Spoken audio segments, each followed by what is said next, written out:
Assalamualaikum warahmatullahi wabarakatuh. Selamat datang dan mendengarkan kembali di audiobook novel yang berjudul Pelangi Berselimut Awan, buah karya dari Kolom Langit. Episode ke-8. Jadi seperti ini pilihan ayah? Selamat mendengarkan. Mas Awan membuang fotonya. Tapi kenapa? Bukankah dia sangat mencintai wanita di dalam foto itu? Rasanya tidak mungkin kalau Mas Awan mau membuangnya hanya karena tidak enak sama aku. Pertanyaan itu terus muncul di benak Pelangi sepanjang menjalankan aktivitas paginya di dapur. Suara langkah kaki yang berasal dari tangga mengalihkan perhatiannya. Setelan kemeja dan celana bahan membuat Awan nampak rapi dan gagah. Dari penampilan luar sama sekali tak nampak jika pria itu adalah seorang pemabuk dan pemberontak. Tidak sarapan dulu, Mas? Pelangi buru-buru bertanya ketika melihat suaminya hendak keluar. Nanti di kantor. Jawab Awan tanpa menoleh dengan kaki yang terus melangkah. Pelangi terdiam menatap punggung tegap yang kemudian menghilang di balik pintu. Kini ia hanya menatap makanan yang terhidang di atas meja. Dengan gerakan cepat, Pelangi memasukkan menu sarapan buatannya ke dalam wadah dan segera berjalan keluar menyusul sang suami.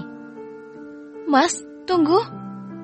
Baru saja mobil melaju, sudah terdengar suara Pelangi memanggilnya. Awan langsung menginjak pedal rem seraya membuka kaca jendela. Tampak Pelangi berjalan ke arahnya dengan membawa sebuah paper bag.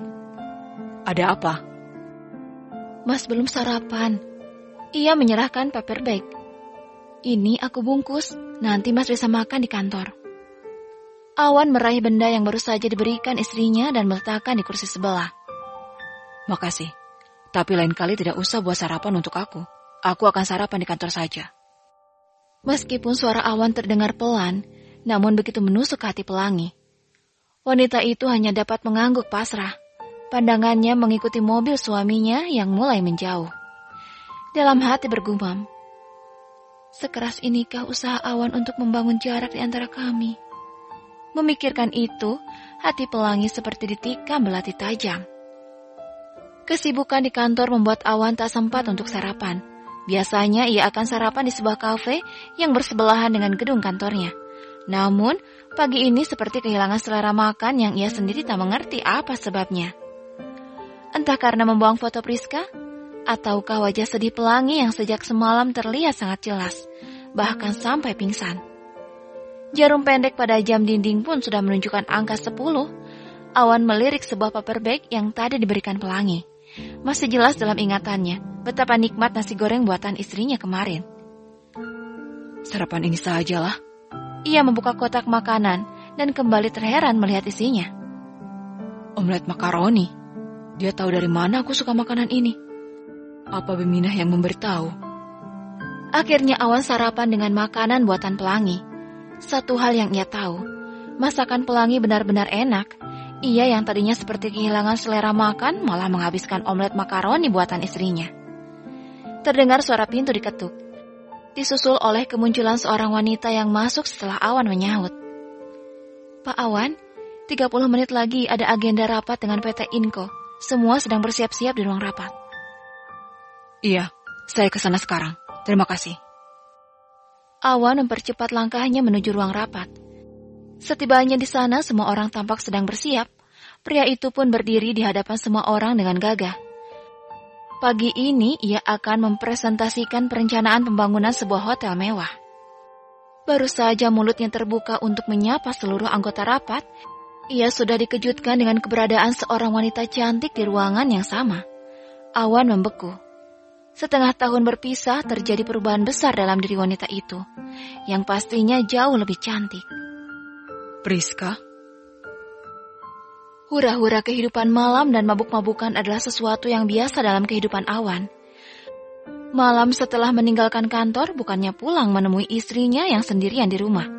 Ia malah memilih menghabiskan waktu bersama teman-temannya. Awan duduk dengan segelas minuman keras di tangannya. Pertemuan pertama dengan Priska setelah sekian lama berpisah benar-benar menghancurkan moodnya hari ini. Sepanjang rapat berlangsung, tak ada pembicaraan berarti di antara keduanya selain tentang pekerjaan. Satu kejutan lagi, Priska adalah salah satu manajer di PT Inco. Artinya, Awan akan sering bertemu dengan mantan kekasihnya itu. Pengantin baru, ngapain di sini? Bukannya di rumah sana sama istri? Suara berat seorang teman membuyarkan lamunan Awan. Ia menoleh sekilas. Tampak sang pemilik tempat hiburan malam yang juga merupakan teman Awan. Jo, gue lagi malas di rumah. Kenapa memangnya? Pria itu menarik kursi dan duduk di samping temannya Awan. Pakai tanya lagi. Awan menghembuskan nafas kasar. Kan biasanya pengantin baru maunya di rumah terus. Siapa nama istri lo? Pelangi kan? Awan mengangguk. Gue gak ngerti dengan pilihan ayah. Padahal ayah tahu gue sama sekali gak ada kecocokan dengan Pelangi. Dia itu terlalu lugu. Dari cara berpikir maupun penampilan, terlalu kolot. Jauh berbeda dengan Priska yang modern dari penampilan dan sikapnya. Awan terdiam beberapa saat sambil menenggak minuman yang membawa hawa panas pada tubuhnya. Priska sudah kembali dari London. Benarkah? Awan menganggukkan kepala. Iya, dia salah satu manajer di Inco. Ekspresi terkejut kembali terlihat di wajah Joe. Tentunya ia sangat mengenal Priska yang lama berpacaran dengan Awan. Joe pun teringat, Awan meninggalkan resepsi pernikahannya dan minum hingga mabuk. Jadi apa rencana lo? Apa lo akan menceraikan Pelangi untuk bisa kembali bersama Priska? Bahu Awan terangkat sebagai jawaban, tetapi ucapan Joe memang ada benarnya. Sempat terbesit keinginan dalam hati untuk kembali merajut kasih bersama Priska. Walau bagaimanapun, Priska lah satu-satunya wanita yang pernah mengisi hatinya. Namun, kini ada Pelangi di antara mereka, dan Awan tak tahu lagi harus bagaimana. Satu-satunya yang ingin dilakukannya hanyalah melupakan semuanya dengan minum. Gue gak akan suka sama Pelangi, dan gak akan pernah bisa menerima dia. Gue hanya mencintai Priska. Ucap Awan dengan kesadaran yang mulai menghilang akibat mabuk. Awan menyandarkan kepala di meja. Tanpa disadari olehnya, sepasang mata menatapnya dengan penuh kemarahan. Ada tangan yang terkepal kuat di sana. Jadi seperti ini, suami pilihan ayah untuk Kak Pelangi? Zidan dibantu temannya membawa Awan ke mobil. Kemarahan masih tampak sangat jelas dalam tatapan menghujam pemuda itu. Ingin sekali ia hadiahkan kepalan tinju ke wajah pria yang telah menikahi kakaknya beberapa hari yang lalu. Tadi saat dalam perjalanan pulang, ia tak sengaja melihat mobil Awan terparkir di depan klub malam. Rasa penasaran pun timbul. Dalam benak bertanya, mau apa kakak iparnya itu pergi ke sebuah tempat maksiat? Man, bawa saja motornya. Aku akan antar kakak iparku pulang dulu. Ucap Zidan kepada temannya. Baiklah, kamu hati-hati. Setelah kepergian temannya, Zidan duduk di kursi kemudi. Tatapan tajam kembali ia arahkan kepada kakak iparnya. Sebuah kesimpulan langsung terbesit dalam benaknya. Awan memang menunjukkan gelagat mencurigakan sejak hari pertama menikah. Pria itu menghilang di resepsi pernikahan yang membuat Pelangi harus berdiri sendirian di pelaminan. Belum lagi pertemuan semalam di swalayan, di mana sikap Awan sangat dingin terhadap Pelangi. Zidan mengeluarkan ponsel dari saku jaketnya. Ia harus segera menghubungi Pelangi, sebab dirinya belum mengetahui alamat baru kakaknya. Pelangi baru saja selesai menjalankan sholat malam, ketika mendengar ponselnya berdering. Masih dalam balutan mukena berwarna putih, ia meraih ponsel. Zidan? Ada apa dia telepon malam-malam? Tanpa menunggu, Pelangi langsung menggeser simbol hijau pada layar ponsel. Assalamualaikum, Dek. Lembut suara Pelangi terdengar, yang membuat hati Zidan seperti disayat. Kakaknya yang lembut dan penyayang, malah mendapatkan seorang suami seperti Awan. Zidan mengatur nafasnya sebelum menjawab. Waalaikumsalam, Kak. Tumben telepon malam-malam, ada apa? Ibu sama ayah sehat? Ingatan Pelangi langsung tertuju kepada kedua orang tuanya, apalagi ayah Ahmad yang memiliki riwayat penyakit jantung. Alhamdulillah, ayah ibu sehat. Jawab Zidan. Kakak bisa share lokasi kakak sekarang. Share lokasi? Memang kenapa? Terlihat kerutan tipis di kening Pelangi. Kirim saja, Kak. Aku kan belum tahu Kak Pelangi tinggal di mana sekarang. Jawabnya berusaha santai, meskipun dalam hati diselimuti kemarahan. Oh, iya, kakak kirim sekarang ya. Panggilan terputus setelah Pelangi mengucapkan salam. Ia lalu mengirimkan lokasi keberadaannya melalui aplikasi WhatsApp.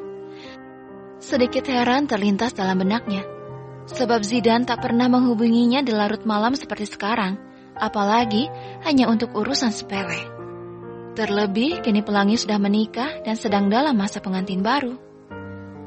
Pelangi menatap jam di ponselnya. Waktu telah menunjukkan pukul 1 dini hari. Namun suaminya tak kunjung pulang ke rumah. Mau menghubungi pun tak tahu harus kemana. Pelangi belum memiliki nomor telepon suaminya. Selain itu, ia tidak mungkin bertanya kepada mertuanya. Bukankah sangat aneh jika meminta nomor telepon Awan, padahal mereka serumah. Pelangi masih terjaga ketika mendengar bunyi klakson mobil beberapa kali. Wanita itu mengintip dari jendela. Sebuah mobil berwarna putih yang diyakininya adalah mobil sang suami. Kenapa Mas Awan membunyikan klakson mobil? Bukannya pagar di rumah ini pakai remote ya? Meskipun dalam benak bertanya-tanya, namun Pelangi segera turun untuk membukakan gerbang besar itu. Mobil milik Awan pun memasuki halaman rumah. Bola mata Pelangi melebar saat melihat yang turun dari mobil ternyata bukan suaminya, melainkan Zidane adiknya. Zidane? Kamu? Terdengar suara Pelangi gemetar. Bagaimana mobil Awan dibawa Zidane, sedangkan mereka belum begitu dekat. Zidane terdiam beberapa saat menatap kakaknya yang masih menggunakan mukena. Mata Pelangi yang terlihat sembab membuat pemuda itu merasa semakin sesak. Suami kakak, ucapnya seraya menunjuk ke dalam mobil. Pelangi merasa tubuhnya meremang saat itu juga. Pikirannya sudah mampu menebak bahwa suaminya sedang dalam keadaan mabuk. Dan kini adiknya telah mengetahui apa yang berusaha ia tutupi sejak kemarin. Tubuh kokoh Awan terbaring di ranjang setelah Zidane dan Pelangi menggotongnya dengan susah payah dari lantai bawah. Pria itu tak sadarkan diri akibat pengaruh minuman keras. Zidane melayangkan tatapan menuntut kepada kakaknya itu. Kepala Pelangi seketika tertunduk malu. Kemarin saat bertemu di swalayan, Zidane menanyakan apa dirinya bahagia bersama Awan, mengingat mereka menikah karena sebuah perjodohan. Namun, Pelangi mengiyakan pertanyaan adiknya dengan penuh keyakinan. Kenapa kakak bohong kemarin? Kebahagiaan macam apa yang kakak dapat dari suami seperti dia? Tidak ada kan, Kak? Bersambung. Terima kasih sudah mendengarkan. Mohon maaf jika ada salah kata yang dah berucapkan. Sampai jumpa lagi di episode selanjutnya. Wassalamualaikum warahmatullahi wabarakatuh.